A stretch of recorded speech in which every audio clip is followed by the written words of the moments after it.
Hey guys, in this video then we're going to talk about how you can speak to sell, how you can sell more of your products and programs or whatever it is that you want to sell when you're speaking. And when it comes to sales, most people have heard of the buyer's journey, haven't they? Taking the audience on a buyer's journey. And that's useful to understand if you're already good at selling when you're speaking. But if you want to understand like the nuts and bolts of how you can build up your expertise at selling, then it's useful to understand that actually there's 5 different audience journeys.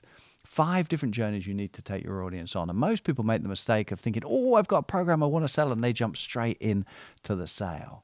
But Bill Gove said, no, it doesn't work like that. You've got to romance the audience at first. You've got to let them get to know you. You've got to connect with them, let them get to feel like they know, like, and trust you. And then you can ask for the sale, and you're much more likely to be successful.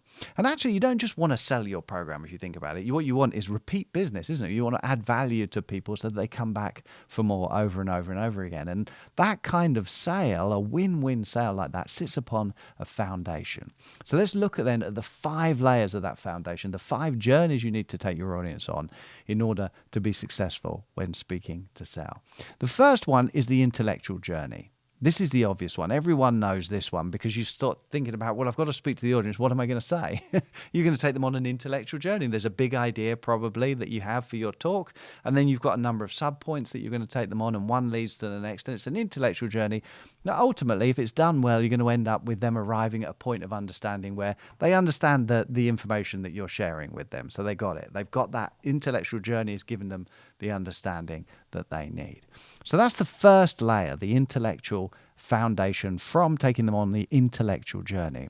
But that's of limited use on its own, because the audience really doesn't care how much you know until they know how much you care. And so the emotional journey is much more important, actually, that you're going to take your audience on. So you're going to use stories and examples. You're going to share what you've lived out from your life, and you're going to bring the material to life by taking them on a journey. Make them feel something rather than just hitting them over the head with information.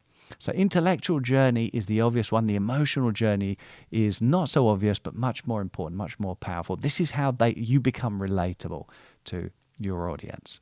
So once they do know how much you care, then actually they are interested in how much you know. And this is the next journey that you need to take them on, the credibility journey. And again, this is going to be, and you can think of each of these individually, and the power is doing them all together simultaneously during one 10, 20, 40-minute talk. So the credibility journey is going to drop in little bits of information about here so that they get the idea that you know what you're talking about. You're an expert in this area. You have happy customers, maybe other people that you've helped. Whatever you can share with them that's going to help them understand that you're good at this. You know what you're talking about. You can actually help them.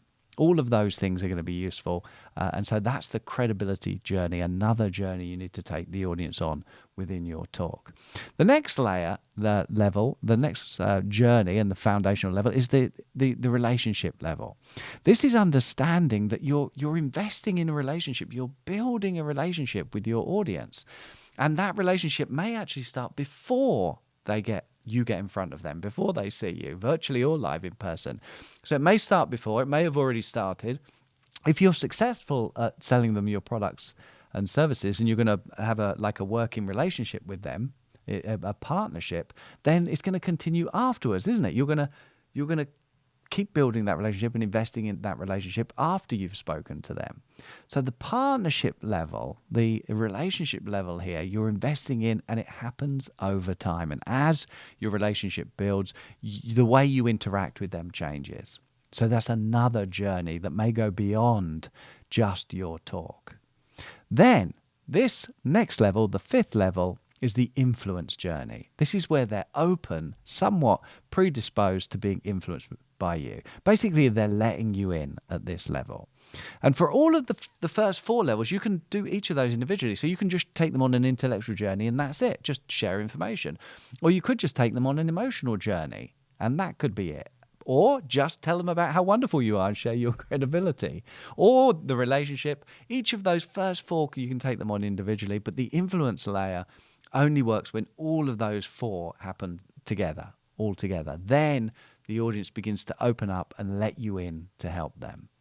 And if you get all of those 5 layers complete, then that's the foundation that sales can sit upon snugly, firmly, robustly you can ask for the sale and you're much more likely to get it. So it's not jumping straight in saying, do you want to buy my programs? No, it's understanding that sits upon a foundation, and that foundation is made up of a number of journeys you're going to take the audience on. It's useful to think about it like this, incidentally, as journeys you can take the audience on, because it helps you build up your talk in layers rather than trying to be a hero and getting it right first time, which never works. So the intellectual journey is the obvious one, the emotional journey, the credibility journey, the relationship journey, and then the influence journey, which happy sales, successful sales, win-win sales can sit upon. So the 5 audience journeys, then there they are. The intellectual journey is all about the value you're going to add to the audience. The emotional journey is about connecting with the audience. Credibility is about establishing your expertise. Relationship is building that partnership. Influence is them opening up so that they're happy to ask you for help, to accept help from you when you ask for the sale. That's it. I hope this has been helpful. Look forward to seeing you in the next video. Thanks, guys. Lots of love. Bye-bye. God bless.